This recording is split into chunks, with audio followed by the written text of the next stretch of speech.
আসসালামু আলাইকুম, সবাই কেমন আছেন? আশা করি সবাই ভালো আছেন। আর একটা ছোট্ট একটা বলক নিয়ে আসলাম আপনাদের সাথে শেয়ার করার জন্য। তো এটা বিরিয়ানি রান্না করবো। গরু মাংস রান্না বসাইছিলাম, আমার ছোট ছেলে বললো বিরিয়ানি খাইবো, তো এখন বিরিয়ানি আবার রান্না করতেছি। তেলটা গরম হয়েছে, এখন পেঁয়াজ কুচি দিয়ে দিলাম।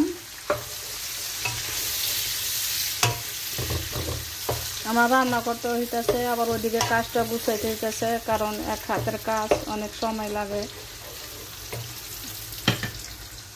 এখানে আদা রসুন আর লবণ দিয়ে দিলাম। পেঁয়াজটা ভাজা হয়ে গেছে, তার সাথে একটু পানি দিলাম। এটা 10 মিনিট কষাই নেব।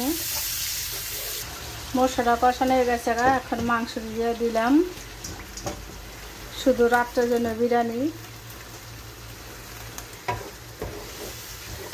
তো এখানে কাঁচামরিচ দিয়ে দিলাম। আজকে একটু বিরিয়ানিটা একটু জাল দিয়ে রান্না করবো, কারণ জাল নইলে বিরিয়ানি স্বাদ লাগে না।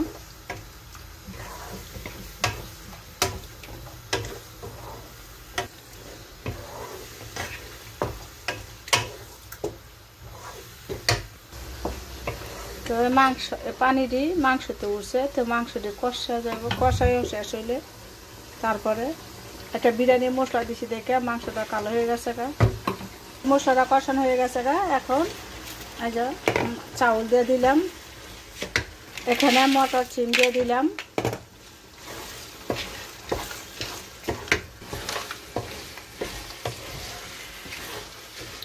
এটা লাড়া দিয়া একটু চালটা বাউজ্জা নিমু, কারণ দেশে চালে নই, অনেক নরম,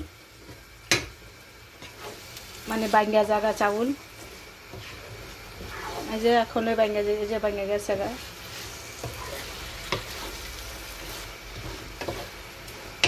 তো যে এখানে মাংস কষাই দিলাম কালকার জন্য, কালকা রান্না করবো। তো বাইরেতে আসে রান্না করতে ভালো লাগে না, তাই কষাই দিয়ে দিলাম।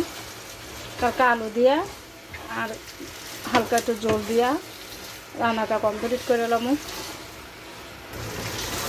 এই যে চাউলটা ভাজা হয়েছে। আজকে বিরিয়ানিটা অনেক জাল হইব, তো জালই করলাম। তো এখানে গরম পানি দিয়ে দিতেছি।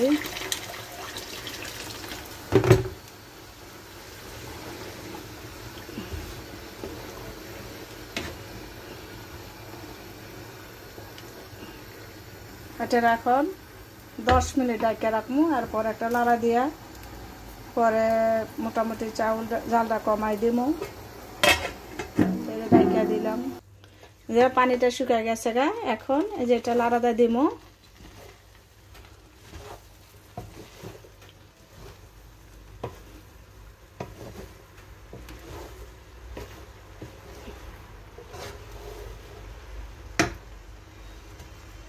যে লাড়াটা দিলাম, এটা রেখে দিব আর 5 মিনিট রাখবো। 5 মিনিট হলে বিরিয়ানি হয়ে গেছে বিরিয়ানি রান্না শেষ।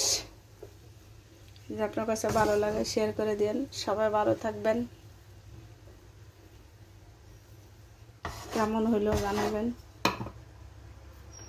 আল্লাহ হাফেজ।